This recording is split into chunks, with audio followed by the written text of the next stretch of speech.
choisi Jésus pour guider ma vie. Mon bien-aimé Jésus, il est à moi, je suis à lui. J'ai choisi Jésus pour guider ma vie. Mon bien-aimé Jésus, il est à moi, je suis à lui. J'ai choisi Jésus pour guider ma vie.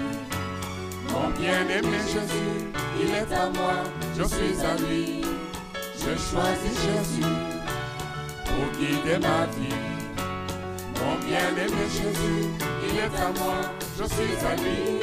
En marchant dans les chemins, dans les rues, observant tous les passants, chacun suivant sa propre voie, égoïstement, tristement. Mon cœur rempli de tristesse, je me pose autant de questions. Savent-ils qu'un jour ils connaîtront la mort et qu'après la mort ils feront face au jugement? Moi j'ai choisi Jésus pour guider ma vie. Mon bien-aimé Jésus, il est à moi, je suis à lui. J'ai choisi Jésus pour guider ma vie. Mon bien-aimé Jésus, il est à moi, je suis à lui. Jésus.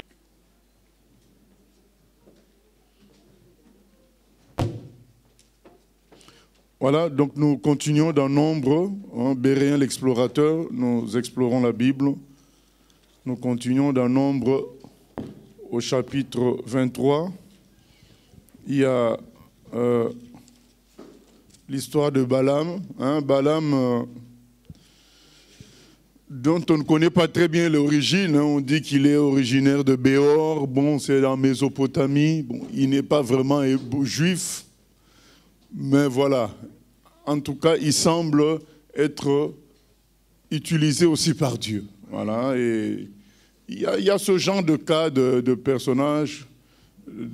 On se souvient du centenier romain, quand même, qui avait une certaine communion avec Dieu, et pour que les choses soient claires, le Seigneur lui a envoyé Pierre, pour qu'il reçoive la vérité et soit vraiment dans la vraie ligne. Nous nous souvenons d'Apollos. Apollos prêchait le Seigneur, prêchait Christ, sans trop bien savoir ce qu'il disait, mais il le disait très bien. Il a fallu que Dieu lui envoie Aquilas et Priscille pour lui préciser les choses. On se souvient de Jéthro, le Madianite, le beau-père de Moïse, qui a donné des conseils divins à Moïse. Donc, voilà, de temps à autre dans la Bible, il y a des gens comme ça qui ne sont pas vraiment dans la précision de Dieu, mais qui sont quand même avec Dieu d'une certaine manière. Mais après, c'est à eux de s'humilier et de reconnaître quand la précision vient. Donc quand la précision vient, par exemple avec Aquilas et Priscille, Apollos s'humilie pour recevoir la précision. Le centenier romain, on lui amène la précision, on dit, le Dieu que tu adores, tu ne le connaissais pas, voilà comment il est. Voilà. C'est Jésus qui est son fils. Il accepte. La femme samaritaine, Jésus lui dit, mais vous adorez à peu près, vous ne saisissez pas trop. Voilà la précision. Le Dieu qui semble flou, que vous adorez là, ben, il est précis. Et nous vous apportons la précision. La femme a accepté. Et les autres qui étaient dans le quartier, ils ont aussi accepté. Souvent, on a des gens comme ça qui, plus ou moins, touchent à Dieu, mais sans que ça soit précis. Maintenant, c'est à eux, lorsque Dieu envoie ses serviteurs, envoie les vrais chrétiens, c'est à eux de s'humilier, de reconnaître ce qui est précis. Mais ce n'est pas toujours le cas. Comme on va le voir avec Balaam, il ne s'est pas humilié pour reconnaître que ce qui était précis, c'est les enfants d'Israël. Donc lui, il s'est dit, mais moi aussi, je suis prophète du Tout-Puissant. Mais sauf que, oui, la précision, c'est Israël. Tout-Puissant comme ça peut être vague. Mais c'est le Dieu d'Israël, là, c'est précis. Je suis le Dieu d'Abraham, d'Isaac, de Jacob, ça, c'est précis. Mais comme ça, Tout-Puissant, c'est vrai. Mais ce n'est pas précis. Tout le monde peut dire Tout-Puissant, je sers le Dieu Tout-Puissant. Mais la précision, c'est le Dieu d'Israël. Donc, voilà. Beaucoup de personnes ont besoin de cette précision. Et nous sommes les instruments de cette précision. À nous de comprendre cela et de ne pas bouger. Quand on est face à des gens qui prétendent et qui ont aussi des manifestations d'un certain contact avec Dieu, il faut qu'on soit clair avec eux pour leur dire, la précision c'est Jésus. La précision c'est le Dieu d'Israël. C'est ça la précision. Le Dieu tout-puissant qui a fait les cieux et la terre, c'est ce que Paul explique dans Acte 17 dans sa prédication. Il a voulu que les gens le cherchent en tâtonnant. Mais ce Dieu-là s'est rendu précis par Jésus, son Fils, tout en commençant par Israël. Donc nous devons être clairs là-dessus et souvent dans un esprit d'humanisme, les gens vont vouloir dire, nous tous on sert Dieu d'une certaine manière, Dieu est là partout, il est dans tous les peuples. Oui, d'une certaine manière il est là, c'est ce que Paul dit dans Actes des Apôtres 17, il est près de chacun d'une certaine manière. Mais la précision, c'est Jésus, c'est par Jésus. Sinon Dieu n'aurait pas envoyé Pierre vers le centenier Corneille. Parce que Dieu lui-même dit à Pierre que ce monsieur-là est en contact d'une certaine manière avec moi. Mais il fallait qu'il entre dans la précision, parce que nul ne peut aller au Père que par Jésus. La précision est importante. Et donc je discutais avec notre guide qui essaie d'expliquer la foi bahaï, voilà, pour eux Dieu est partout, Dieu, voilà, la foi unifiée et d'autres choses. Moi, je lui ai dit, mais le Dieu flou là dont tu parles, il s'est rendu clair. Donc, il a été flou à un moment donné. Il s'est rendu clair par Israël. Ensuite, par Jésus. Voilà. Donc, il faut que ça soit clair. Donc, les gens ne doivent pas rester dans un flou. Il y en a qui disent la divinité. Oui, mais cette divinité-là s'est rendue claire par Israël, son fils. Et Balaam ne semble pas, même s'il prophétise par Dieu, mais il ne semble pas céder pour dire, je veux suivre le peuple de Dieu. Rahab a cédé, il a suivi le peuple de Dieu. Mais lui, il reste un peu dans sa position, moi aussi je suis prophète. Et c'est ainsi que certaines personnes peuvent être touchées par Dieu dans une certaine région, parce que Dieu n'avait pas le choix. Il t'utilise d'une certaine manière. Mais le jour où viennent les gens vraiment établis par Dieu dans la précision, tu dois céder. Comme Apollos avait cédé. On peut aller en mission, à trouver des gens qui avaient un certain sens déjà du vrai Dieu, mais sans être dans la précision. C'est à eux aussi de s'humilier, de dire, ah tiens, maintenant on m'amène la précision, je m'humilie. Tout le monde n'est pas apôtre, tout le monde n'est pas prophète. Tu peux être un chrétien que Dieu utilise, mais quand Dieu t'envoie maintenant des gens qui ont une autorité dans l'organisation du Seigneur, le corps du Christ, qui est au-dessus de la tienne, tu dois t'humilier. Il ne faut pas s'accrocher à dire, mais Dieu m'a utilisé pendant 10 ans. Oui, mais il t'a utilisé pendant 10 ans, mais c'était plus ou moins dans le vague. Maintenant, il t'amène la précision. Range-toi, mets-toi en ordre. Et c'est ce que Balaam ne fait pas. Il continue à dire, à se dire, prophète du Tout-Puissant, Dieu l'utilise, mais on va voir que sa fin ne va pas être bonne. Donc nous continuons, là nous sommes dans la phase où on l'amène par Balak pour maudire le peuple d'Israël. Et au verset 23, Nombre 23, lui-même il dit, l'enchantement ne peut rien contre Jacob, ni la divination contre Israël. Autant marqué, il sera dit à Jacob et à Israël, quelle est l'œuvre de Dieu. Donc lui-même, il dit, l'enchantement ne peut rien. Et la dernière fois, on avait lu le fait qu'il a dit qu'il ne voit pas d'injustice. Donc verset 21, il n'aperçoit point d'iniquité en Jacob, il ne voit point d'injustice en Israël. Pourtant, nous sommes témoins, nous les lecteurs de ces premières parties, combien le peuple péchait. Nous sommes témoins de cela. Mais pourtant, Dieu dit, lui, il ne voit pas d'iniquité. Ben oui, mais puisqu'il y a les sacrifices pour effacer les péchés. Donc à partir de là, Dieu ne voit plus le péché puisque ça a été effacé par les sacrifices. On se rend compte de l'importance des sacrifices. Parce que là, il dit qu'il ne voit pas d'iniquité. C'est grave pour tout ce qu'on a vu comme péché, de contestation même contre Dieu direct. Mais lui, il dit qu'il ne voit pas. Donc les sacrifices avaient leur efficacité. Ils couvraient le péché jusqu'à ce que le sacrifice de Jésus vienne les effacer. Et là, verset 23 dit, l'enchantement ne peut rien contre Jacob. À partir de là, l'enchantement ne peut rien contre Jacob. Alors vous vous imaginez déjà Israël, l'enchantement ne pouvait rien contre eux à cause des sacrifices d'animaux. Mais maintenant, bien sûr à cause de Dieu, mais à cause du système de sacrifice. Maintenant, à combien plus forte raison, nous les enfants de Dieu d'aujourd'hui, le sang de Jésus est plus fort, plus puissant, plus important que le sang des animaux, plus efficace que le sang même d'Abel. Donc, l'enchantement ne peut rien contre nous. J'ai été fortifié par le témoignage d'un frère algérien. Quand il s'est converti où? Déjà, premièrement, le jour de son anniversaire, quelqu'un lui donne un cadeau. Et c'était l'Algérie islamiste. Hein. Donc là où il y avait vraiment... Nous, on était encore à l'époque étudiants au Maroc. On connaît ce qui s'est passé dans les années 90. L'Algérie n'est pas ce que vous voyez aujourd'hui, n'était pas ce que vous voyez aujourd'hui. C'était chaud là-bas. Les islamistes étaient montés en pression, ils avaient gagné les élections.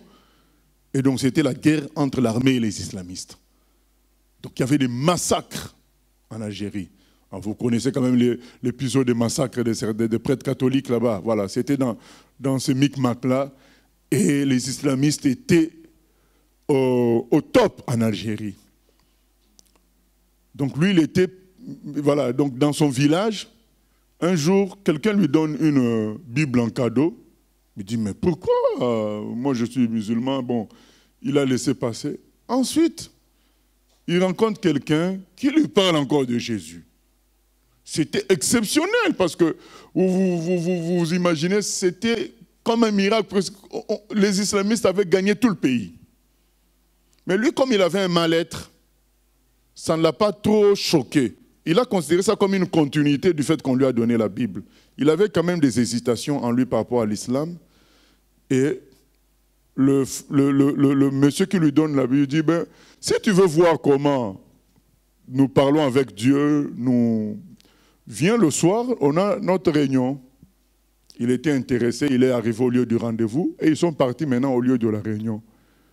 Et vous savez quoi, c'était quel lieu de réunion? Il a dit, si je savais à l'avance, je ne serais jamais parti. C'était le cimetière. Parce que c'était le seul endroit où on ne pouvait pas les attraper. Qu'ils se réunissent dans une maison, dehors, partout, les islamistes pouvaient les attraper et les tuer. Le seul endroit où personne ne pouvait les déranger, ne les voir, c'était le cimetière. Et c'est là que lui, il se convertit.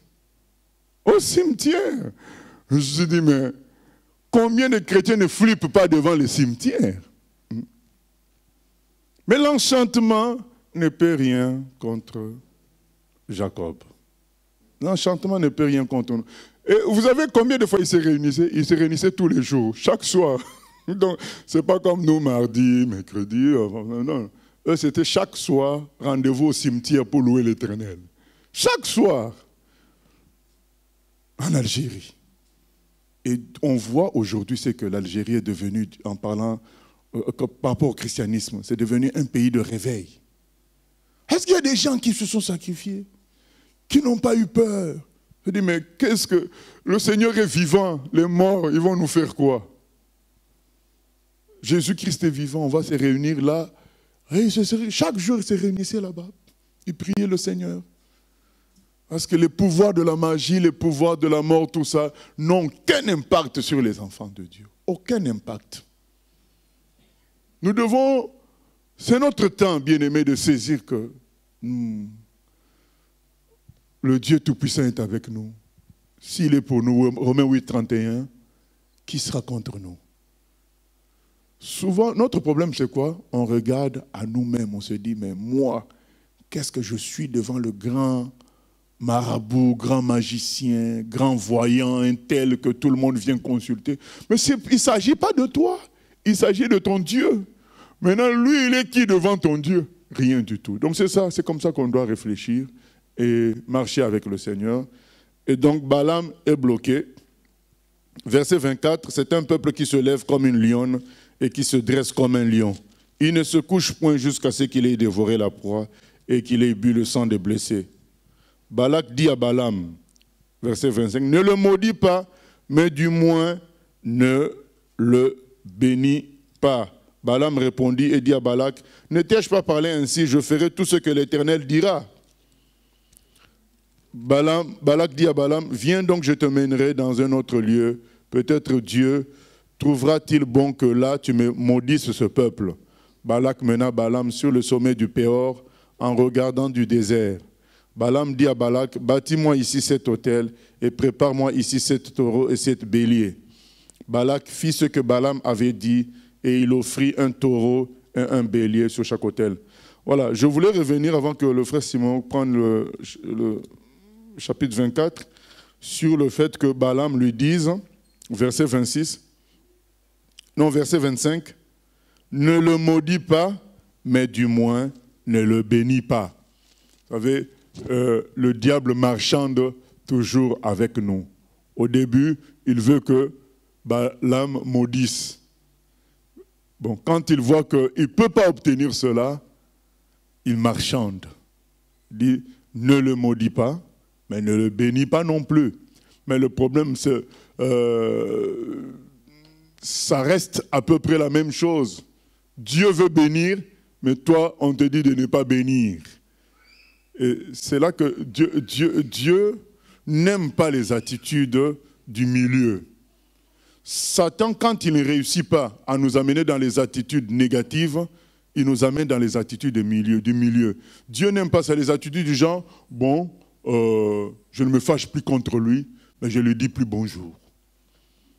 Je ne suis pas fâché, mais moi, les chrétiens, je préfère rester loin d'eux. Ah, mais ça, les attitudes de milieu, là, c'est autant négatif que les attitudes,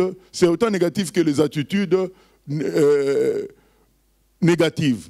Il faut éviter ça. C'est pourquoi le Seigneur dit, puisque tu n'es ni chaud, ni froid, tu es tiède, je te vomirai. Nous devons rejeter ça. Bon, ne le maudis pas, et ne le bénis pas non plus. Mais ça veut dire quoi? Ça veut dire qu'on est au milieu, mais Dieu n'aime pas le milieu. Dieu veut qu'on prenne une position où les chrétiens sont nos frères, ou ils ne le sont pas. Moi, je sais beaucoup de gens qui ont été déçus par les chrétiens, disent, maintenant, je ne veux plus travailler avec les chrétiens. Non, si c'est nos frères, c'est nos frères. On ne peut pas décider, d'un coup, on ne veut plus bosser avec les chrétiens. Mais on va bosser avec qui? Avec les étrangers? Non, on doit avoir une attitude avec une couleur. L'attitude neutre, ce n'est pas biblique. Et ça, c'est la stratégie du diable. Sachant bien que haïr quelqu'un, c'est quelque chose de clairement négatif, et qu'en tant que chrétien, il ne réussira pas à obtenir ça de toi directement, d'obtenir ça de toi directement, mais il peut l'obtenir indirectement en commençant par l'attitude de neutralité, l'attitude du milieu. Ne le bénis pas. Mais si tu ne le bénis pas, donc, tu n'es pas dans de bonnes intentions, tu restes neutre. Forcément, vous savez, la couleur blanche prend toujours l'autre couleur qui se rajoute. Hein. La couleur, l'eau, ça prend toujours la couleur de la chose que tu rajoutes. Donc forcément, quand viendront les mauvaises choses, ben, tu te laisseras aller. Donc nous devons refuser ça. Ça, c'est la stratégie du diable. Sois neutre, ne prends pas position, regarde comme ça. Non, non, non. Nous devons prendre position. Je ne dis pas que c'est facile de prendre la position de Dieu, mais avec son aide, on y arrivera. Oui, tel chrétien, telle autre chrétienne t'a déçu, mais peut-être que c'était pour t'apprendre à prier pour les chrétiens. C'était pour t'apprendre aussi, avant de prendre des décisions, à demander à Dieu. Tu as fait confiance aveuglement parce que c'est un chrétien. Tu as pris la décision de faire affaire avec la personne alors qu'il faut d'abord parler au Seigneur. Ce n'est pas parce que quelqu'un est chrétien que tout est automatique. Il y a des choses, avant de les faire, il faut prendre conseil auprès de Dieu. Donc Dieu veut t'apprendre quelque chose. Donc il ne faut pas fuir ses torts et prendre des décisions de neutralité parce qu'on a honte de prendre des décisions négatives. Donc il faut éviter cela. Il faut prendre position et Dieu nous aidera. Oui. Il y a une question Internet. Y a-t-il une signification précise par rapport au sang d'Abel? Une signification précise? Oui. Dans quel sens? Le sang d'Abel, le sacrifice, le sang d'Abel qui a coulé, a-t-il une signification spécifique par rapport au sang d'Abel qui a coulé? Non, d'une manière générale, le Seigneur fonctionne dans la logique de sacrifice pour les perdus, pour les méchants. Il peut permettre qu'un homme de bien meure, c'est comme un sacrifice pour le salut des méchants. Et donc le sang d'Abel préfigure le sang de Christ mort à la croix. Abel étant comme un agneau, un innocent, quelqu'un qui aimait Dieu, qui était simple. Il ressemble à Christ. C'est pourquoi le sang d'Abel avait une grande valeur devant Dieu. Sa mort avait une grande valeur devant le Seigneur. Et ça préfigure le sacrifice de Jésus lui-même.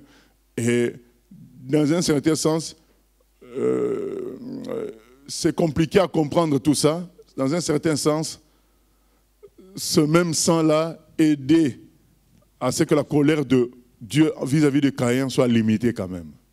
Mais ça, c'est un autre débat. Mais voilà, d'une manière générale, quand les justes souffrent et meurent, c'est à l'avantage des injustes.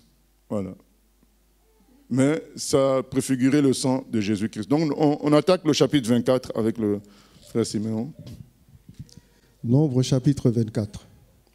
Balaam vit que l'Éternel trouvait bon de bénir Israël, et il n'alla point comme les autres fois à la rencontre des enchantements. Mais il tourna son visage du côté du désert. Balaam leva les yeux et vit Israël camper sur ses tribus, selon ses tribus. Alors l'Esprit de Dieu fut sur lui.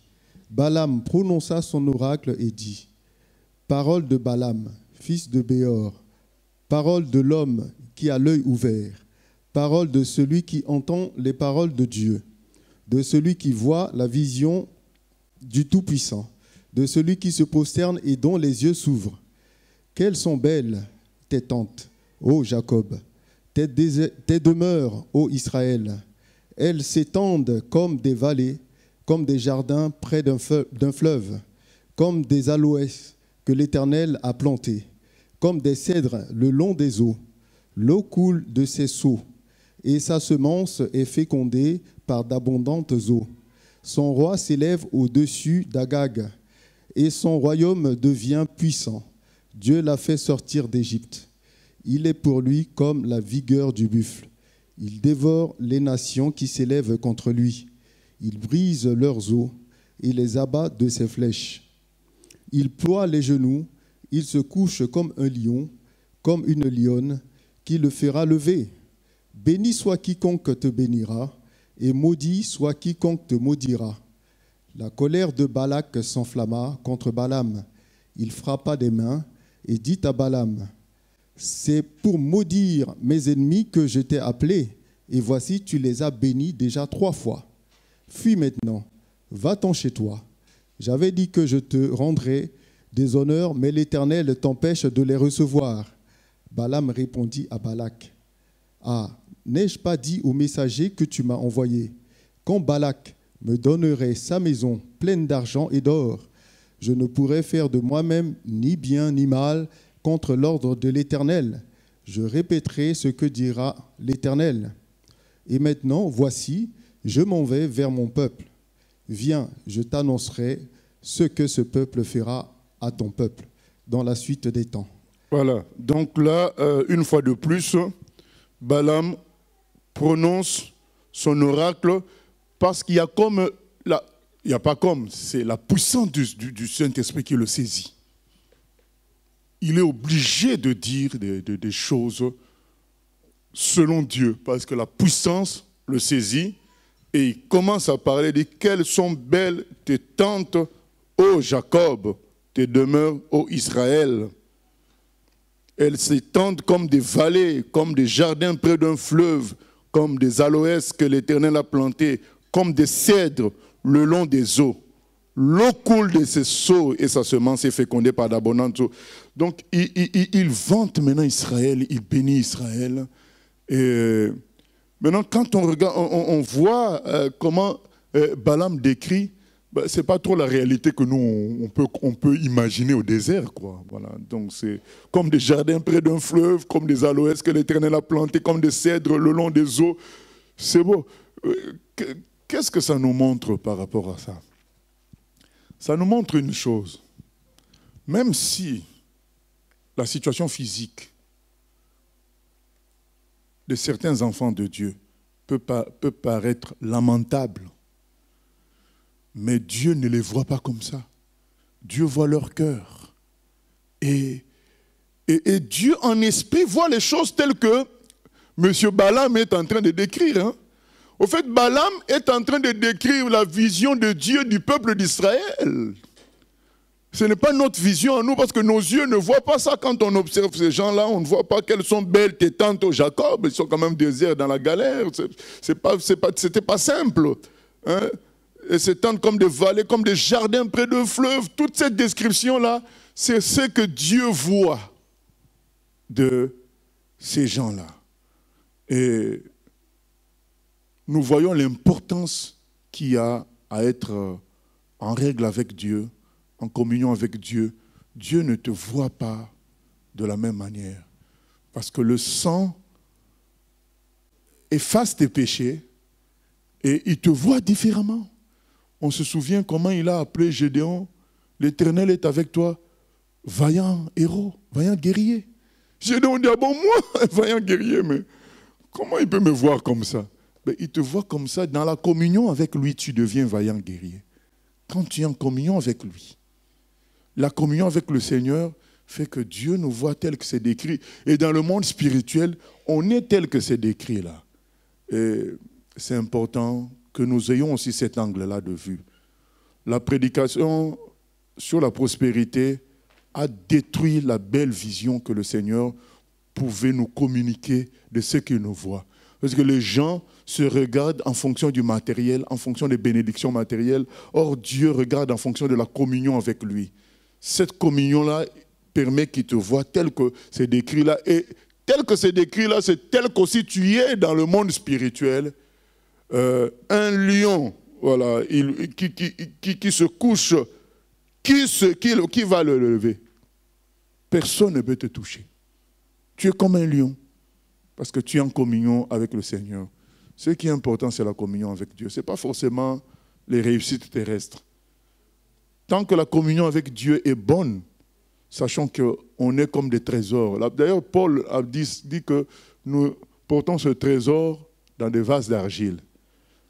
Ne nous laissons pas impressionner par les vases d'argile que nous pouvons être à cause des menaces liées aux factures, des menaces liées aux gens du monde, voilà, la crise économique, crise mondiale, guerre, tout ça.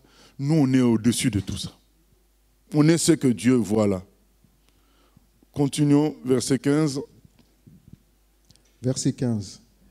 Balaam prononça son oracle et dit, « Parole de Balaam, fils de Béor, parole de l'homme qui a l'œil ouvert, parole de celui qui entend les paroles de Dieu, de celui qui connaît les desseins du Très-Haut, de celui qui voit la vision du Tout-Puissant, de celui qui se prosterne et dont les yeux s'ouvrent.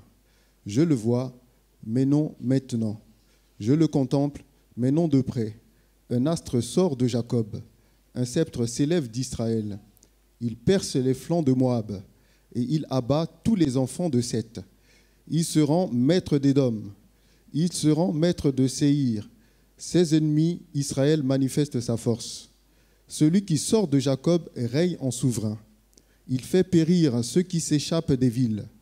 Balaam vit Amalek. Il prononça son oracle et dit, « Amalek est la première des nations, mais un jour il sera détruit. » Balaam vit les Kéniens. Il prononça son oracle et dit, « Ta demeure est solide et ton nid posé sur le roc, mais le Kénien sera chassé.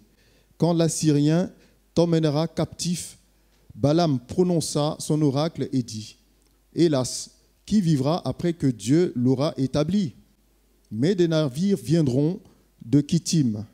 Ils humilieront l'Assyrien, ils humilieront l'Hébreu, et lui aussi sera détruit. » Balaam se leva, partit et retourna chez lui. Balak s'en alla aussi de son côté. Voilà, donc une fois de plus, Balaam, maintenant, il prévient le monsieur et dit, voici, je m'en vais, je vais t'annoncer ce que le peuple fera à ton peuple dans la suite des temps.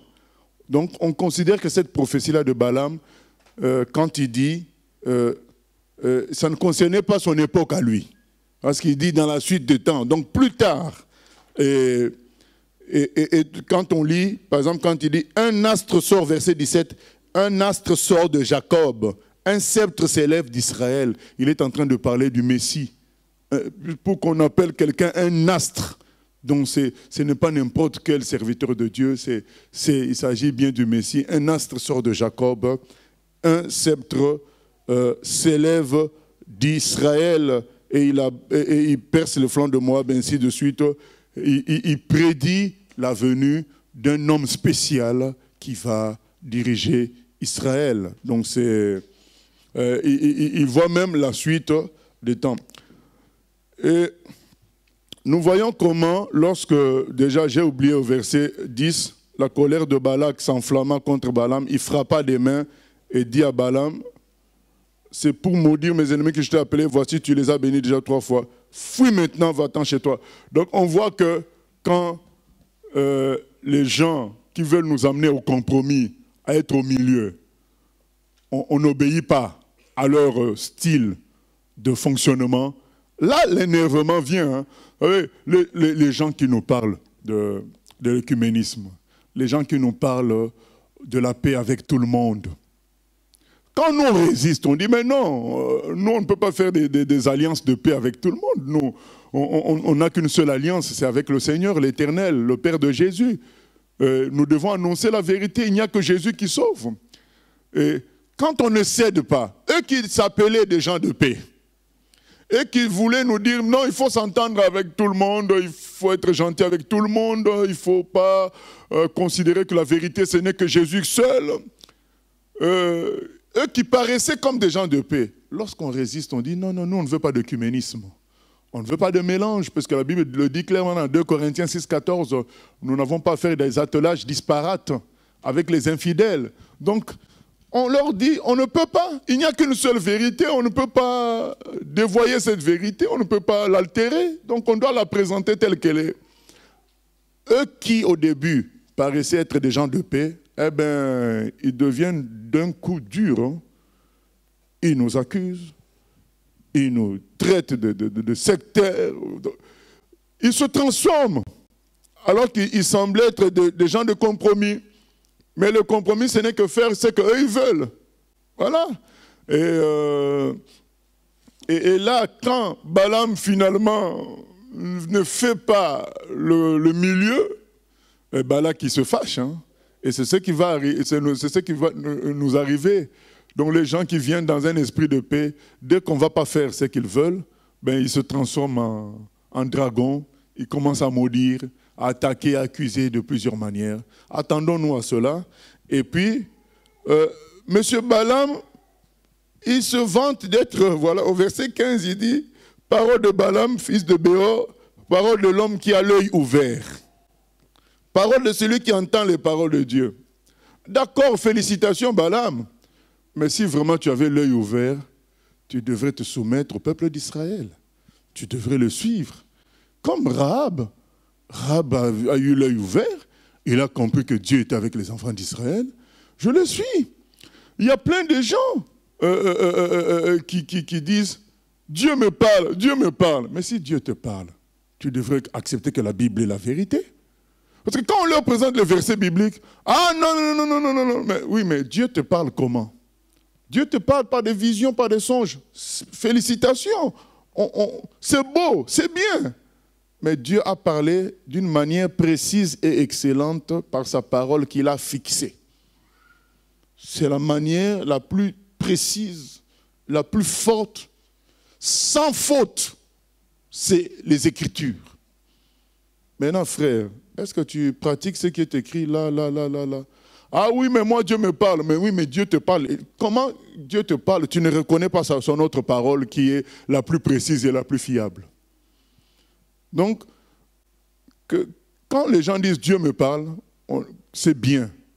nous allons vérifier qu'ils acceptent aussi les Écritures qui sont la parole de Dieu au-dessus de toute autre parole.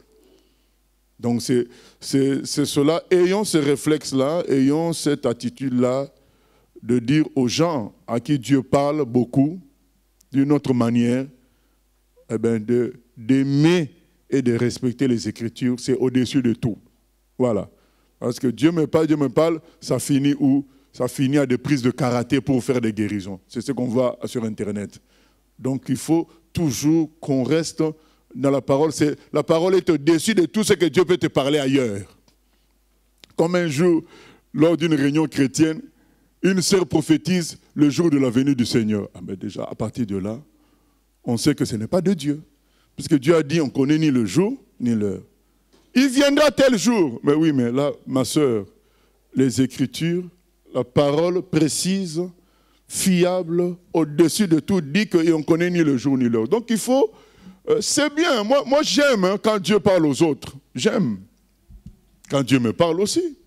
Mais nous restons toujours vigilants, il faut que ça cadre avec les Écritures. Si ça ne cadre pas avec les Écritures, même si moi-même j'ai senti que Dieu m'a parlé, mais ça ne cadre pas avec les Écritures, ah, ça c'était pas Dieu. Voilà. Nous devons toujours être vigilants là-dessus. Oui, question? Moi, j'ai une question justement par rapport à ce que tu dis.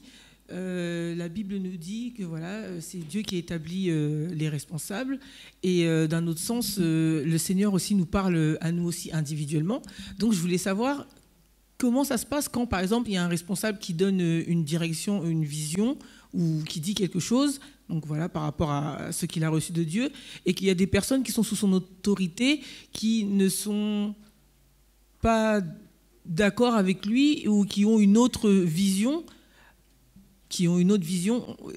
par conviction, vraiment parce qu'ils sont pas d'accord, et parce qu'ils sont pas d'accord parce qu'ils ont leur conviction sous-entendue de Dieu. Donc du coup, ils vont pas appliquer la vision.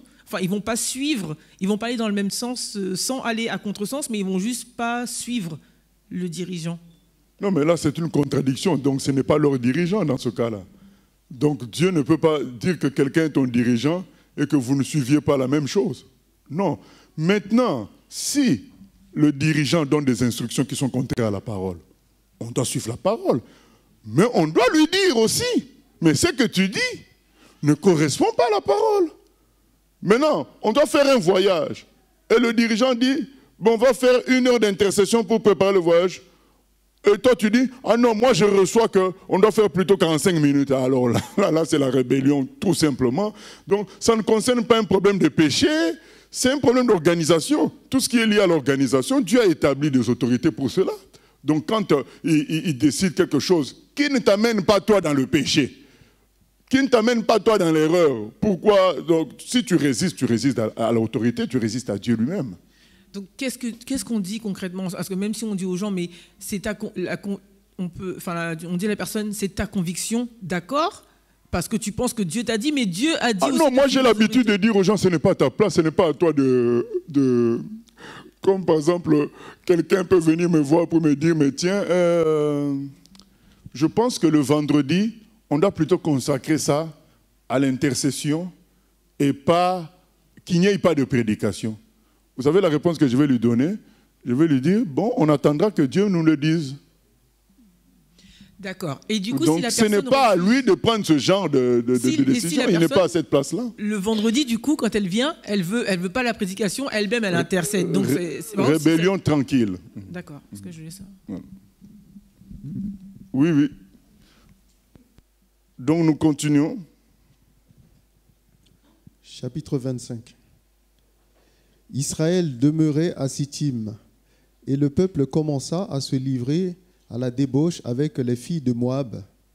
Elles invitèrent le peuple au sacrifice de leur Dieu, et le peuple mangea et se prosterna devant leur Dieu. Israël s'attacha à Baal-Péor, et la colère de l'Éternel s'enflamma contre Israël. L'Éternel dit à Moïse, « Assemble tous les chefs du peuple, et fais pendre les coupables devant l'Éternel en face du soleil, afin que la colère ardente de l'Éternel se détourne d'Israël. » Moïse dit aux juges d'Israël, « Que chacun de vous tue ceux de ces gens qui se sont attachés à Baal-Péor. Et voici, un homme des enfants d'Israël vint et amena vers ses frères une Madianite sous les yeux de Moïse et sous les yeux de toute l'assemblée des enfants d'Israël, tandis qu'il pleurait à l'entrée de la tente d'assignation. À cette vue, Phiné, fils d'Éléazar, fils du sacrificateur Aaron, se leva du milieu de l'assemblée et prit une lance dans sa main. Il suivit l'homme d'Israël dans sa tente et il les perça tous les deux, l'homme d'Israël puis la femme par le bas-ventre, et la plaie s'arrêta parmi les enfants d'Israël. Il y en eut 24 000 qui moururent de la plaie. L'Éternel parla à Moïse et dit, Phiné, fils d'Éléazar, fils du sacrificateur Aaron, a détourné ma fureur de dessus les enfants d'Israël, parce qu'il a été animé de mon zèle au milieu d'eux. Je n'ai point, dans ma colère, consumé les enfants d'Israël. C'est pourquoi tu diras que je traite avec lui une alliance de paix. Ce sera pour lui et pour sa postérité, après lui, l'alliance d'un sacerdoce perpétuel, parce qu'il a été zélé pour son Dieu et qu'il a fait l'expiation pour les enfants d'Israël. L'homme d'Israël qui fut tué avec la Madianite s'appelait Zimri, fils de Salu. Il était chef d'une maison paternelle des Siméonites. La femme qui fut tuée, la Madianite, s'appelait Cosbi, fille de Tur, chef des peuplades issues d'une maison paternelle en Madian. L'Éternel parla à Moïse et dit, « Traite les Madianites en ennemis et tuez-les, car ils se sont montrés vos ennemis en vous séduisant par leur ruse dans l'affaire de Péor et dans l'affaire de Cosbi, fille d'un chef de Madian, leur sœur, tuée le jour de la plaie qui eut lieu à l'occasion de Péor. » Voilà, donc quelque chose de dur qui se passe. Finalement, les enfants d'Israël entrent en débauche avec les filles de Moab et de Madian et ils commencent à adorer des faux dieux. Et le Seigneur envoie la plaie et demande aux humains de faire justice par rapport à leurs frères qui sont tombés dans la débauche. Et les gens, bon, ils ont plus ou moins assemblé tous les chefs du peuple et fait pendre les coupables devant l'Éternel en face du soleil, afin que la colère ardente de l'Éternel se détourne d'Israël. Donc pour que la colère de Dieu se détourne, il fallait que la justice s'applique. Il fallait frapper ceux qui avaient fait ce péché-là, commis ces péchés d'adoration de Baal-Péor.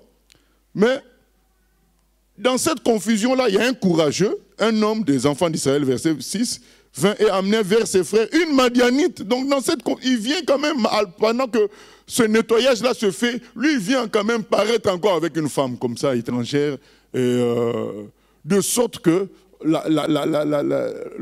plaie que le Seigneur a envoyée pour tuer les gens continue à tuer davantage. Et Phiné a eu le courage d'aller tuer cet homme-là et cette femme.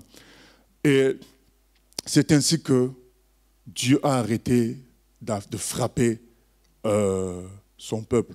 Vous voyez, frères et sœurs, il faut toujours des gens qui prennent le risque de se faire détester par tout le monde, mais qui agissent dans la vérité, afin que Dieu arrête dans sa colère contre l'humanité. Parce que le problème de Dieu, c'est quoi? C'est que sa malédiction va continuer à frapper tant que personne ne dénonce le péché. Les gens vivent sous la malédiction. Mais quand on commence à dénoncer le péché, Dieu freine sa malédiction. Il dit, eux-mêmes, ils sont d'accord avec moi. Mais quand on ne dit pas, on nomme pas ce qui est noir, noir, blanc, blanc, mais qu'est-ce que Dieu fait? Il nous laisse dans la confusion et la malédiction frappe. Comme ça va nous réveiller. Mais lorsqu'on dénonce le mal, la malédiction s'arrête. Je parle à beaucoup de parents qui ne font que défendre leurs enfants. Quand leurs enfants se comportent mal, au lieu de dire que c'est mal, puisque c'est leurs enfants, ils trouvent toujours des excuses. Mais tu es en train de vendre ton enfant au diable. Parce que la malédiction va agir. Mais quand tu prends position pour dire que ce que l'enfant fait n'est pas bon, tu protèges ton enfant. La malédiction s'arrête. le courage de dénoncer notre famille, de dénoncer notre peuple. Ayons ce courage-là parce que c'est comme ça qu'on lui fait du bien. On arrête la malédiction. Finé a eu le courage de dénoncer son peuple, de tuer son propre frère, donc le fils de Zimri, là. En faisant cela, la malédiction s'est arrêtée. Ça s'est arrêté. Donc, bien aimé, je ne dis pas qu'on devienne des microscopes cherchant la fausseté partout, non. Mais quand on est face à la fausseté, ayons le courage de dire ce n'est pas bon ce qui a été fait, afin que la malédiction s'arrête. Et Dieu utilisera toujours des gens, des courageux, parce que quand on fait comme ça, on est comme des kamikazes. Hein? Donc, tu sais que les conséquences, tout le monde va dire que tu exagères, mais tu te dis, il faut que la malédiction s'arrête. Parce que tu connais comment fonctionne Dieu. Tant que quelqu'un ne se lève pas pour dire que ça, c'est pas bon, la malédiction va continuer à agir. Et c'est ce que Finé fait. Dès qu'il fait ça, tout s'arrête. Oui, question. Question Internet. Il est dit que si ton frère te fait du mal et qu'après l'avoir réprimandé devant les anciens et devant l'Église, s'il ne t'écoute pas, devant les anciens et devant l'Église, s'il ne comprend toujours pas, alors traite-le comme un publicain. Donc, même après avoir pardonné au frère autant de fois qu'il aurait fait du mal, faudrait quand même se retirer en le traitant comme un publicain, n'est-ce pas? Oui, quand on a fait la démarche, d'amener le frère à la repentance, comme on vient de le dire, si on ne fait pas ça, la malédiction travaille au milieu de nous. Si la personne est au milieu de nous et qu'on sent qu'il y a un problème, on essaie de l'amener à régler ça. Et si en faisant tout ça, toute la procédure, ça ne marche pas, pour éviter qu'il soit une occasion de chute pour nous, on considère, tel que dit la parole, on dit, bon, on considère que c'est un païen qui est au milieu de nous, et bien Dieu lui-même s'occupera. Voilà. Une autre question. Que se passe-t-il lorsque l'on dénonce le péché et que personne ne suit?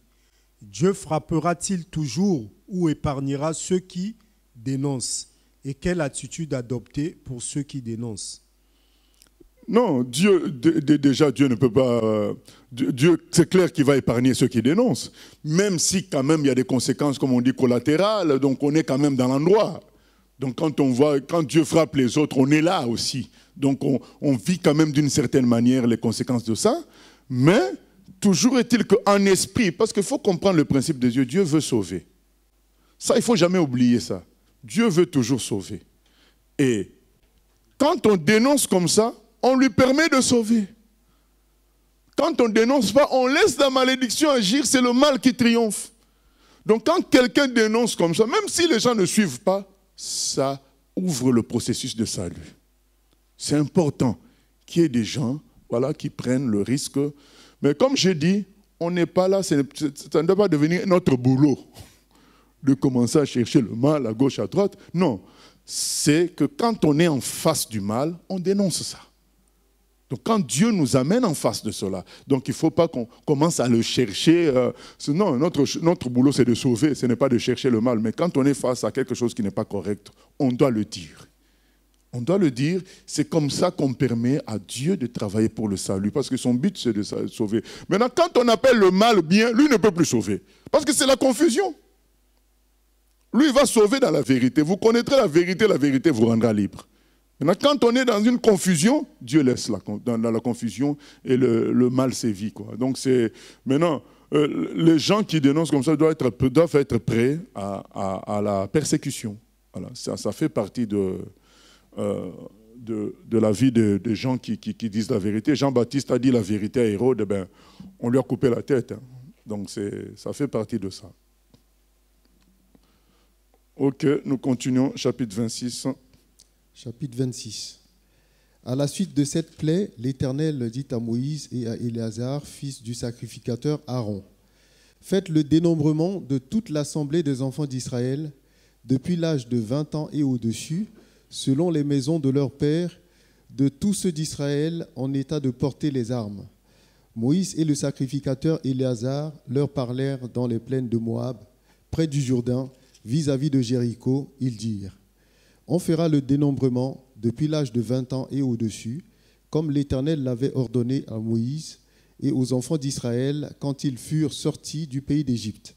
Ruben, premier-né d'Israël, fils de Ruben. Enoch, de qui descend la famille des Énochites. Voilà. Donc là, on va, puisque ça va faire... là, on ne va pas tout lire, le contenu du dénombrement. On va jusqu'au verset 51 plutôt. 51. Verset 51. Tels sont ceux des enfants d'Israël dont on fit le dénombrement. 601 730. L'Éternel parla à Moïse et dit: le pays sera partagé entre eux pour être leur propriété selon le nombre des noms. À ceux qui sont en plus grand nombre, tu donneras une portion plus grande, et à ceux qui sont en plus petit nombre, tu donneras une portion plus petite. On donnera à chacun sa portion d'après le dénombrement. Mais le partage du pays aura lieu par le sort. Ils le recevront en propriété selon les noms des tribus de leurs pères. C'est par le sort que le pays sera partagé entre ceux qui sont en grand nombre et ceux qui sont en petit nombre. Voici les Lévites dont on fit le dénombrement selon leur famille. Je lis aussi. Oui, pour les Lévites, on peut lire. D'accord. De Gershon descend la famille des Gershonites. De Kéhat, la famille de Kéhatites. De Merari, la famille des Merarites. Voici les familles de Lévi, la famille des Libnites, la famille des Hébronites, la famille des Machlites, la famille des Mushites, la famille des Korites. Kéhat engendra Amram. Le nom de la femme d'Amram était Jécobed, fille de Lévi, laquelle naquit à Lévi en Égypte. Elle enfanta à Amram Aaron, Moïse et Marie, leur sœur. Il naquit à Aaron Nadab et Abihu, Éléazar et Itamar. Nadab et Abihu moururent lorsqu'ils apportèrent devant l'Éternel du feu étranger. Ceux dont on fit le dénombrement, tous les hommes depuis l'âge d'1 mois et au-dessus, furent 23 000. Et ils ne furent pas compris dans le dénombrement des enfants d'Israël, parce qu'il ne leur fut point donné de possession au milieu des enfants d'Israël. Tels sont ceux des enfants d'Israël dont Moïse et le sacrificateur Éléazar firent le dénombrement dans les plaines de Moab, près du Jourdain, vis-à-vis de Jéricho. Parmi eux, il n'y avait aucun des enfants d'Israël dont Moïse et le sacrificateur Aaron avaient fait le dénombrement dans le désert du Sinaï. Car l'Éternel avait dit: ils mourront dans le désert, et il n'en restera pas un, excepté Caleb, fils de Jéphuné, et Josué, fils de Nun. Voilà, donc les pérégrinations s'arrêtent. Donc Dieu les a fait tourner. Il paraît que c'était un chemin de 11 jours, mais ils ont fait 40 ans à tourner en rond, en faire des pérégrinations. Tout ça jusqu'à ce qu'ils meurent. Donc il fallait que les gens âgés de 20 ans à plus, tous meurent parce qu'ils avaient contesté avec Dieu. Ils avaient dit: c'est impossible de prendre la terre promise. Mais comme c'est impossible, donc vous n'y entrerez pas. Et donc Dieu les a fait tourner jusqu'à ce que... Mais dans le dénombrement qu'on vient de faire là, c'est le dénombrement de ceux qui avaient moins de 20 ans. Ils ont grandi après. C'est eux-là qui forment maintenant, au verset 51, 601 730. Donc il y a, quand on compare avec l'ancien dénombrement de nombre 1,46, il y a 1820 hommes de moins. Donc c'est à peu près le même nombre. Donc Dieu a renouvelé la population. Donc avant, quand il leur a dit: vous n'entrerez pas, ils étaient 603 000 et quelque chose. Et là, ils sont 601 000 quelque chose. Donc il y a 1820 de moins. Donc on peut dire que c'est le même nombre. Donc Dieu a vraiment renouvelé le peuple d'Israël. C'est ce peuple-là nouveau qui va entrer en terre promise. Et comprenons bien aimé cette leçon-là. Beaucoup de chrétiens les vieux loups, orgueilleux, eh bien, Dieu va les faire tourner en rond, 40 ans, 50 ans, 30 ans, remplis, ils sont tout le temps remplis de témoignages. À notre époque, Dieu avait fait ceci, Dieu m'avait promis telle chose, mais dans leur vie, ils ne réalisent rien du tout. Donc ils passent d'église en église, sont devenus des livres d'histoire pour dire, ben voilà, ce qu'était le christianisme, c'est que voilà, nous croyons ceci, Dieu agit, mais dans leur vie, ils ne réalisent rien. C'est des bons journalistes. Et en réalité, c'est des gens qui ne sont pas humbles, c'est des gens qui ne se laissent pas conduire par Dieu. Et Dieu laisse passer le temps pour susciter un peuple nouveau. Bien aimé, ne tombons pas dans ce piège-là de tourner en rond. Au rond-point, tu tournes. Malgré tout, l'essence finit quand même. Donc, parce que tu ne bouges pas, mais tu bouges. Parce que tu tournes au rond-point, l'essence finit à un moment donné. Mais tu n'es parti nulle part, tu es là. Mais tu connais, vous imaginez au rond-point, tu as vu toutes les voitures passer, parce que tout le monde passe par là. Donc ce sont ces gens-là, des vieux chrétiens, qui connaissent tout, qui ont connu tous les pasteurs. Et quand je dis de vieux chrétiens, ce n'est pas forcément en âge, ce n'est pas forcément qu'ils ont 80 ans. Parfois, ils ont 60 ans, ils ont 50 ans. Parfois, ils ont 40 ans. Il y a des gens qui ont commencé les choses de Dieu à 15 ans, 12 ans. Donc, ils connaissent les versets. Il y a des gens qui ont commencé l'école du dimanche. Ils ont fait tout ça. Il y a des gens qui vous diront, mais moi, ma mère était une vraie chrétienne, tout ça. Mais oui, mais aujourd'hui, tu es quoi? Il est païen. Donc, c'est des gens qui connaissent tout. Toi, tu prêches, lui corrige dans son cœur. Mais qu'est-ce qu'il produit? Rien du tout. Ce qui compte, c'est produire. Ce n'est pas connaître et parler de ceci, cela, devenir journaliste. C'est produire. Dieu veut qu'on porte du fruit. Jean 15. Il dit, ce que j'attends de vous, c'est de porter du fruit. Ce n'est pas d'être des spécialistes. C'est porter du fruit. Et il y en a beaucoup. Dieu les laisse passer pour créer une nouvelle génération. Et quand je dis nouvelle génération, tu peux devenir une nouvelle génération à 70 ans, à 80 ans, parce que tu as saisi, donc j'étais peut-être dans ma science, j'étais dans ma connaissance, j'étais dans la logique de l'expérience, ça fait longtemps. Maintenant, je comprends qu'avec Dieu, ça ne marche pas comme ça. C'est la fraîcheur de la foi qui compte avec Dieu. Ce n'est pas la logique, je connais beaucoup, je sais comment ça s'est passé. Et surtout des gens qui ont accompagné d'autres serviteurs que Dieu avait utilisés puissamment. Oui, mais avec un tel, c'était toujours comme ça. Mais avec un tel, mais oui, mais Dieu renouvelle les choses. Dieu est tout puissant pour créer des choses nouvelles. Au lieu de saisir Dieu, ils sont toujours dans le passé. Mais avec un tel, on avait vécu telle chose. Oui, c'est très bien. Mais nous voulons vivre plus que ça parce que le Seigneur dit, nous devons aller de gloire en gloire. Que personne bien-aimé nous lie au passé. Le passé, c'est bien. Ça peut être une référence pour dire, on veut plus. Mais ça ne doit pas être un blocage. Le passé doit être un tremplin et non pas un frein. Et pour beaucoup, c'est devenu un frein. Parce qu'ils estiment avoir vécu quelque chose et ils restent dans cette chose-là alors que Dieu veut faire des choses nouvelles, faire des exploits, manifester sa puissance encore maintenant. Il dit qu'il est le même hier, aujourd'hui, éternellement. Donc attention de tourner en rond. Refusons ça. Disons, Seigneur, je refuse. Tu dis clairement au Seigneur, je refuse de passer. Moi, je veux vivre la terre promise. Je veux vivre les promesses. Je refuse de m'arrêter à l'ancien temps ou à un tel serviteur. On doit vivre toi encore, faire des choses plus qu'avant parce que tu veux nous emmener de gloire en gloire. Mais beaucoup sont tombés dans cela et on les a rencontrés. 30 ans, 40 ans avec des promesses non accomplies. Mais on sait que parfois avec Dieu on peut attendre. Mais là c'est des promesses non accomplies à cause de l'orgueil. À cause du journalisme. Ce n'est pas à cause d'une attente dans la prière, mais c'est vraiment du journalisme. Ces gens-là sont tombés dans le journalisme, dans la suffisance. Et à partir de là, ils tournent en rond. On doit être simple comme des enfants, quel que soit notre âge, quel que soit le temps qu'on a fait dans le Seigneur. Vous savez, Dieu peut commencer avec quelqu'un qui n'a que 16 ans, mais Dieu commence à l'utiliser. Même si nous, on a 65 ans, on s'humilie. On reconnaît la main de Dieu. Vous savez, quand Samuel a béni David, il a respecté directement David. C'était un enfant, mais il l'a respecté directement. Parce que c'était lui le roi maintenant. Il faut comprendre ces choses-là. Donc, il faut accepter le vin nouveau.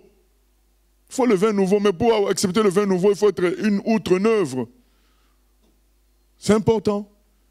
Il faut être avec un esprit d'enfant, même malgré ton expérience, qui tu es, je ne sais pas quoi. Voilà, tu saisis le vent de Dieu et non pas rester bloqué. C'est les gens qui doivent venir là où tu es assis. Non, toi tu suis le vent de Dieu. Les gens ne doivent pas venir là où tu es assis là. Ça fait des années. Nous devons saisir le vent de Dieu, aller de l'avant au lieu de rester assis dans le passé, dans ce qui se faisait avant. Oui, mais les réunions de prière doivent se dérouler comme ça. Mais non, qui t'a dit que ça doit se dérouler comme ça? C'est écrit où? Ça s'est fait avec vous autrefois, il y a 15 ans. Maintenant, saisis le vent de Dieu d'aujourd'hui. Allons de l'avant, produisons. Ce qui compte, c'est le fruit. Ce n'est pas la manière de faire, ce n'est pas les façons, ce n'est pas le système. C'est le fruit qui compte. La production, bien sûr, dans la vérité. Donc, ces gens-là sont restés bloqués sur les méthodes du passé. Ils n'ont pas voulu que Dieu leur donne la terre promise par miracle. Ils ont voulu que Dieu leur donne la terre promise par leurs propres efforts. Dieu a dit non, non, non, je vous ai sauvé d'Égypte par miracle. Je continue comme ça par miracle. Acceptez ça. Ils n'ont pas voulu d'un nouveau salut. Ils ont préféré garder que l'ancien salut d'Égypte, alors que Dieu voulait faire encore un nouveau salut par la conquête de Canaan. On est fatigué toujours de marcher par la foi. Nous, on veut vraiment du concret. Là, c'est des géants, on va faire comment? À partir de là, Dieu a dit, ce n'est pas la peine avec vous. Je ne vais pas travailler avec vous. Je vais travailler avec d'autres personnes. C'est ainsi que Dieu attendait qu'ils meurent, sauf Josué et Caleb, qui, eux, avaient cru, qui étaient prêts à ce que Dieu fasse encore un autre exploit que l'exploit avec l'Égypte. Ils étaient prêts à vivre encore autre chose. Voilà. Ils n'étaient pas bloqués au passé en Égypte. Et donc ces gens-là ne sont pas entrés en terre promise. Je voulais souligner aussi le fait qu'on ne compte pas les Lévites parce qu'eux, on ne va pas leur donner un territoire. Et aujourd'hui, nous savons tous que les Lévites, c'est qui? C'est nous tous, les enfants de Dieu. Parce que non seulement nous sommes des Lévites, nous sommes des sacrificateurs, parce que les sacrificateurs, c'était encore plus fort que les Lévites, la proximité avec Dieu. Dieu dit dans Apocalypse 1,6 qu'il a fait de nous un royaume des sacrificateurs. Donc, vous voyez que les Lévites n'étaient même pas comptés. C'est grave, quoi. Ils n'étaient pas comptés avec les autres parce qu'on n'allait pas leur donner de terre. Ils allaient vivre dans les terres, voilà, attribuées aux prêtres, mais ce n'est pas à eux. Donc, c'est lié à leur fonction. Ils n'avaient pas de terre en tant que tribu. Donc, ils n'étaient pas comptés. Et aujourd'hui, qu'est-ce qu'on entend? Le chrétien veut un héritage sur terre. Non, le chrétien est de passage sur terre. Il doit se servir des choses de la terre pour servir l'Éternel. Et non pas comme une fin en soi, comme les gens du monde. On voit là les Lévites, ils ne sont pas comptés dans les héritages terrestres. Dans le partage de la terre, ils ne sont pas comptés. Parce qu'eux, ils sont connectés au ciel. Ils sont considérés comme déjà ayant leur part, d'être avec Dieu. C'est ça leur cadeau. C'est ça leur part. Et nous, en tant qu'enfants de Dieu, ce n'est pas pour nous décourager d'avoir des possessions sur la terre. C'est juste pour dire que si Dieu permet, si ton appel est que tu aies des possessions sur la terre, c'est pour servir Dieu. Ce n'est pas une fin en soi. Si maintenant, tes possessions deviennent un obstacle pour servir Dieu, donc il y a un problème. Il y a un problème. Puisque toi, tu es un lévite, et plus que ça, tu es un sacrificateur. Donc tu n'es pas compté sur la terre. Mais si Dieu permet que tu aies des choses, c'est pour son service. C'est ça le vrai objectif. Saisissons cela. Oui, il y avait une question? Non, on passe au chapitre 27. Chapitre 27. Les filles de Tselokad, fils de Épher, fils de Galad, fils de Makir, fils de Manassé, des familles de Manassé, fils de Joseph, et dont les noms étaient Makla, Noah, Ogla, Milka et Tirsa, s'approchèrent et se présentèrent devant Moïse, devant le sacrificateur Éléazar et devant les princes et toute l'assemblée à l'entrée de la tente d'assignation. Elles dirent: Notre père est mort dans le désert. Il n'était pas au milieu de l'assemblée de ceux qui se révoltèrent contre l'Éternel, de l'assemblée de Corée. Mais il est mort pour son péché et il n'avait point de fils. Pourquoi le nom de notre père serait-il retranché du milieu de sa famille? Parce qu'il n'avait point eu de fils. Donne-nous une possession parmi les frères de notre père. Moïse porta la cause devant l'Éternel. Et l'Éternel dit à Moïse, les filles de Tselokad ont raison. Tu leur donneras un héritage, une possession parmi les frères de leur père. Et c'est à elles que tu feras passer l'héritage de leur père. Tu parleras aux enfants d'Israël et tu diras, lorsqu'un homme mourra sans laisser de fils, vous ferez passer son héritage à sa famille. S'il n'a point de fille, vous donnerez son héritage à ses frères. S'il n'a point de frères, vous donnerez son héritage aux frères de son père. S'il n'y a point de frères de son père, vous donnerez son héritage aux plus proches parents dans sa famille, et c'est lui qui le possédera. Ce sera pour les enfants d'Israël une loi et un droit, comme l'Éternel l'a ordonné à Moïse. L'Éternel dit à Moïse, « Monte sur cette montagne d'Abarim et regarde le pays que je donne aux enfants d'Israël. Tu le regarderas, mais toi aussi tu seras recueilli auprès de ton peuple, comme Aaron, ton frère, a été recueilli, parce que vous avez été rebelles à mon ordre dans le désert de Tsin, lors de la contestation de l'assemblée, et que vous ne m'avez point sanctifié à leurs yeux, à l'occasion des eaux. Ce sont les eaux de contestation à Kadès, dans le désert de Tsin. Voilà, l'affaire des filles de Tselofkad nous montre ce que j'ai l'habitude de dire, c'est que la Bible n'est pas un roman, c'est des affaires qui se déroulaient. C'est comme un rapport des affaires de la vie, de l'époque. Là, il y a un cas qui se pose, c'est que Tselofkad meurt, mais il n'a pas de fils.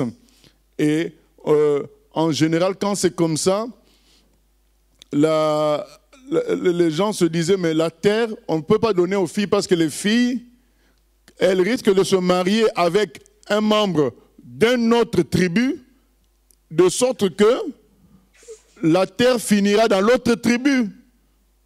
Donc, pour éviter ça, il y avait un système pour récupérer la terre et priver les filles de la terre. Et les filles de Tselofkad disent, non, mais comment ça, notre père a été fidèle, comment on va nous arracher la terre? Je pense que ça devrait nous revenir. Donc c'est un cas concret. Donc on voit bien qu'on n'est pas là dans un roman ou une histoire légendaire, c'est des cas de la vie de tous les jours. Donc j'aime de tels exemples qui nous montrent que ce n'est pas une invention, la Bible, c'est un récit de faits réels. Et finalement, à partir de leur cas, Dieu fait une loi, comme quoi donc, les filles peuvent, s'il n'y a pas d'homme, hériter quand même de ce que leur père a laissé. Et puis une loi qui continue avec, s'il n'y a pas de filles, bon, on donne aux frères, ainsi de suite. Donc tout ça à cause de l'affaire des filles de Tselofkad. Et finalement, Dieu montre à Moïse la terre promise. Ça fait mal, mais ben voilà. Monte sur cette montagne d'Abarim et regarde le pays que je donne aux enfants d'Israël. Mais Moïse n'est pas le premier à vivre une telle réalité. On nous parle d'Abraham aussi, on dit que Dieu il a vu à distance la cité céleste que Dieu lui promettait. Donc il n'a pas vécu ça. Abraham n'a pas vu des millions d'enfants, mais il a vu ça en esprit. Et l'apôtre, les apôtres nous disent aussi dans les épîtres que ce que nous vivons, les prophètes d'autrefois ont voulu vivre ça. Même Jésus lui-même dit que beaucoup de rois ont voulu le voir, lui, ont voulu entendre sa voix, mais ils ne l'ont pas vécu. Mais nous avons vécu cela. Ce que nous savons, les prophètes d'autrefois auraient voulu le savoir. Mais ils ont vu ça à distance en esprit. Ce n'est pas forcément à cause de leur péché, c'est que parfois le temps n'était pas encore là. Dans tous les cas, ce n'était pas la volonté de Dieu. Et on sait que la volonté de Dieu est toujours bonne pour nous. Même si on peut s'attarder sur le côté sanction en ce qui concerne Moïse, moi je pense qu'on devrait aussi voir le côté volonté d'amour de Dieu. Dieu est amour. Quand il prend une décision, c'est toujours pour notre bien. Nous pensons que peut-être que Moïse allait vraiment faillir en terre promise. Il allait devenir un Dieu pour les enfants d'Israël. Déjà là, il n'est pas entré. Il est pratiquement un Dieu. En Israël, on ne touche pas à Moïse. Déjà à l'époque de Jésus, les attaques que Jésus recevait, c'était toujours comparaison avec Moïse. Voilà. Et donc, si en plus de cela, il était arrivé en terre promise, peut-être que ça allait être sa chute. Donc Dieu fait les bonnes choses, mais il veut que Moïse meure dans quel esprit? Esprit de victoire. Que ce ne soit pas comme une sorte de « Ah, Dieu m'avait promis, je n'ai rien vu ». Non, tu vas voir, même si tu n'y arrives pas. Dieu ne laissera jamais un véritable chrétien mourir dans la défaite. Et tu dois mourir en voyant la victoire de Christ. Parce que le Seigneur a dit, si tu crois, tu verras ma gloire. Même si tu ne la vois pas concrètement, il va te le montrer en vision. Tu vas voir les choses et tu t'en vas. Heureux d'avoir vu la victoire de Christ. C'est ça le sort de tout véritable chrétien.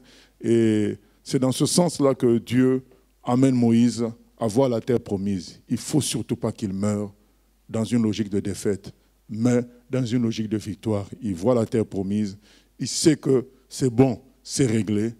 Maintenant, lui ne va pas vivre ça pour les raisons qui ont été citées. Cependant, elle va être prise, cette terre promise. Nous allons lire donc, pour finir, le chapitre 27, la passation entre Moïse et Josué. Chapitre 27. Oui, 27, 15. 27, 15, voilà. Moïse parla à l'Éternel et dit, « Que l'Éternel, le Dieu des esprits de toute chair, établisse sur l'assemblée un homme, qui sorte devant eux et qui entre devant eux, qu'il les fasse sortir et qu'il les fasse entrer, afin que l'assemblée de l'Éternel ne soit pas comme des brebis qui n'ont point de berger. » L'Éternel dit à Moïse, « Prends Josué, fils de Nun, homme en qui réside de l'Esprit, et tu poseras ta main sur lui. Tu le placeras devant le sacrificateur Éléazar et devant toute l'assemblée, et tu lui donneras des ordres sous leurs yeux. Tu le rendras participant de ta dignité, afin que toute l'assemblée des enfants d'Israël l'écoute. Il se présentera devant le sacrificateur Éléazar, qui consultera pour lui le jugement de l'Urim devant l'Éternel, et Josué, tous les enfants d'Israël avec lui et toute l'assemblée sortiront sur l'ordre d'Éléazar et entreront sur son ordre. Moïse fit ce que l'Éternel lui avait ordonné. Il prit Josué et il le plaça devant le sacrificateur Éléazar et devant toute l'assemblée. Il posa ses mains sur lui et lui donna des ordres, comme l'Éternel l'avait dit par Moïse. Amen, amen. Voilà donc Moïse, comme on lui montre la terre promise, on lui dit qu'il ne va pas y entrer, mais il se dit, mais si je meurs, qui va rester avec le peuple? Ça, c'est... Moïse était aussi l'homme selon le cœur de Dieu, donc il pense au peuple du Seigneur plus qu'à lui-même, plus qu'à lui-même. C'est ça qui est écrit dans Jean 10, le bon berger donne sa vie pour ses brebis. Ce n'est pas trop le discours qu'on entend aujourd'hui où on nous montre des bergers qui se considèrent bergers en fonction des richesses qu'ils ont. Et malheureusement, l'esprit de Moïse, voilà, n'est pas actuel. Lui, il dit, mais qui va être leur berger, qui va s'occuper d'eux? Trouve quelqu'un, Seigneur. Et le Seigneur dit, d'accord, il y a Josué, fils de Nun, et homme sur qui, en qui réside l'Esprit. Donc ça veut dire quoi? Ça veut dire que Dieu a déjà oint Josué. Mais cependant, les procédures doivent être respectées. Il a oint Josué, mais les procédures doivent être respectées. Ce n'est pas Moïse qui donne à Josué je ne sais quoi. C'est Dieu lui-même. Il a déjà l'Esprit. Mais il y a des procédures bibliques. Et Dieu dit à Moïse, il informe Moïse que non, Josué a déjà l'Esprit. Aujourd'hui, certains veulent être reconnus, mais oui, mais pour être reconnus, il faut que Dieu parle aux gens qui sont en autorité pour te reconnaître. Ce n'est pas par toi-même, Josué n'est pas venu, j'ai l'Esprit. Non. C'est Dieu qui informe les autres que tu as l'Esprit. Et les autres te reconnaissent. Et Dieu montre par là que c'est son choix à lui. Moïse a dit, nous voulons quelqu'un. Suscite quelqu'un, Dieu lui dit, ben c'est Josué. Et je lui ai déjà donné l'Esprit. Mais toutefois, ben, tu dois l'amener en public. Donc Dieu veut que les choses se fassent publiquement. C'est comme le baptême. Ce n'est pas le baptême qui sauve. Dans le sens où ce n'est pas cet acte symbolique-là. Dieu nous sauve quand on croit en Jésus. Maintenant, il faut que les choses soient faites selon les procédures, devant témoins, que les gens voient le contrat, comment il est signé. C'est ça le baptême. Et c'est ça qui confirme le salut là. En quelque sorte, c'est ça qui nous sauve, mais ce n'est pas l'acte symbolique, c'est l'ensemble, ton salut en Christ, et tu fais ce contrat-là public. Et c'est la même chose.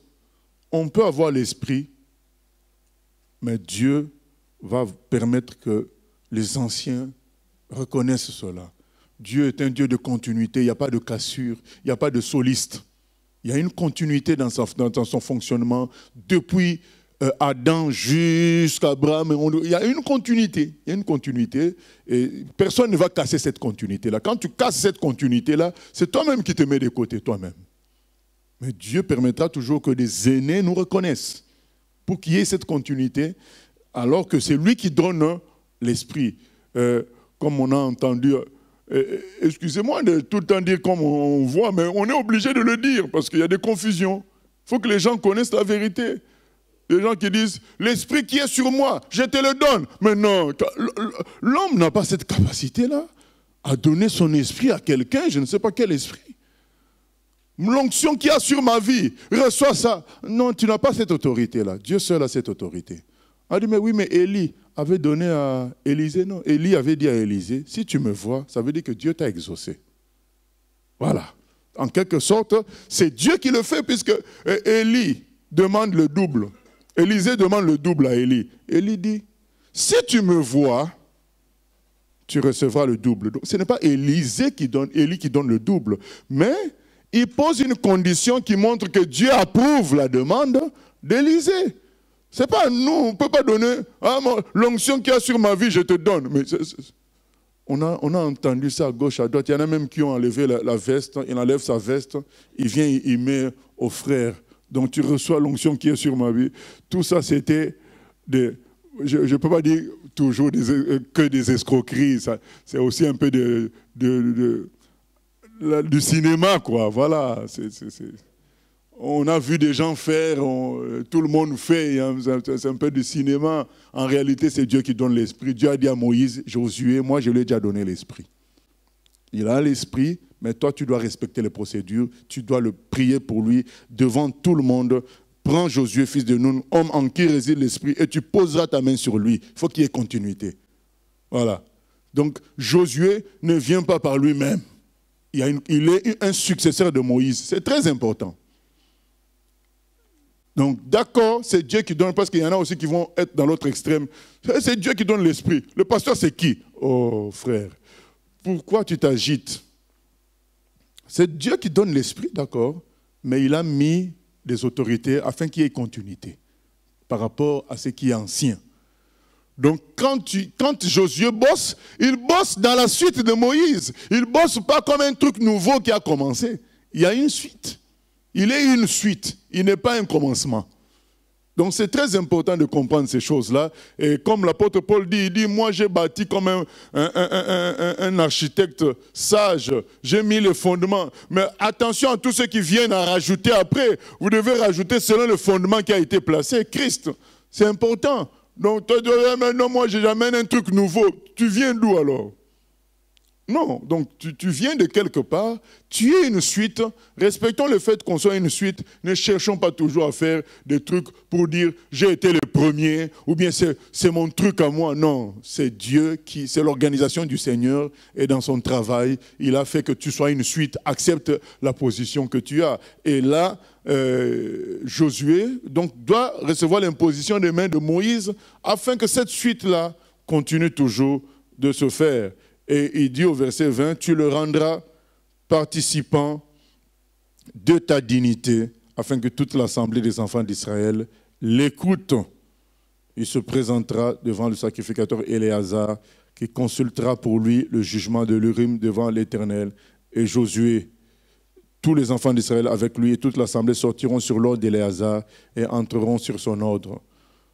Moïse fit ce que l'Éternel lui avait ordonné. Il prit Josué et le plaça devant le sacrificateur Éléazar et devant toute l'assemblée. Il posa ses mains sur lui et lui donna des ordres, comme l'Éternel avait dit par Moïse. Ça nous rappelle le Seigneur et Paul qui dit à Timothée, voilà, donc tu continues, souviens-toi de Jésus ressuscité.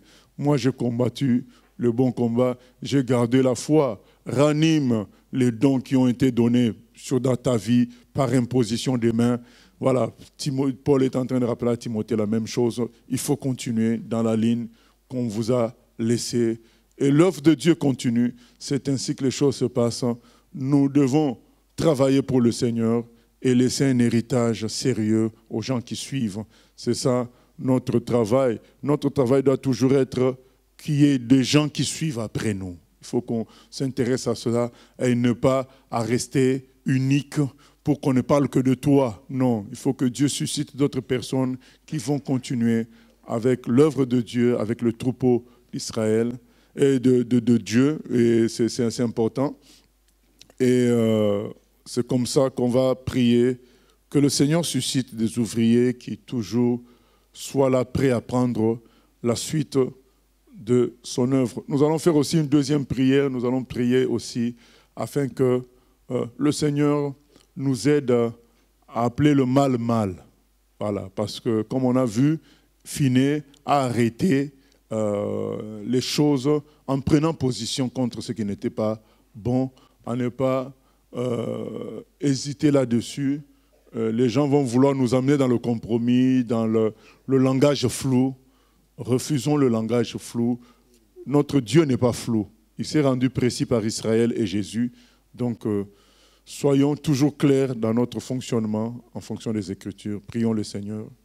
Seigneur, nous venons prier afin que tu nous aides à appeler le mal mal, Seigneur, à reconnaître ce qui est faux, à séparer le faux du vrai, Seigneur, au nom de Jésus-Christ, à ne pas se laisser avoir par la logique de la paix avec tous d'une manière charnelle, la paix avec tous dans une logique de compromis par rapport à la vérité. Nous refusons cela, Seigneur.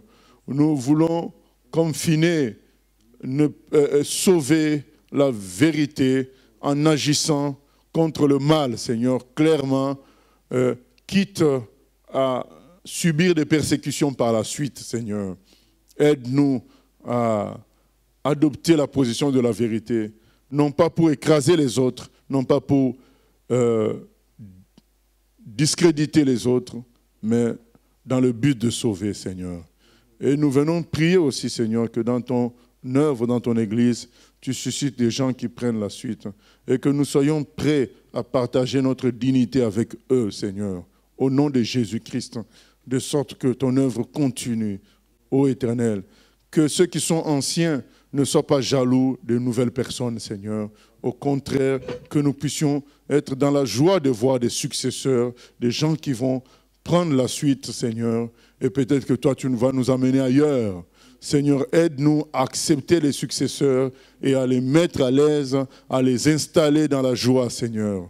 Béni soit ton nom pour ta fidélité, ta bonté. Merci encore pour cette étude biblique. Au nom de Jésus. Amen.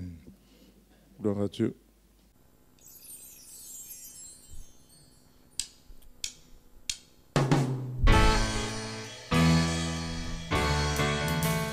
J'ai choisi Jésus pour guider ma vie. Mon bien-aimé Jésus, il est à moi, je suis à lui. J'ai choisi Jésus pour guider ma vie.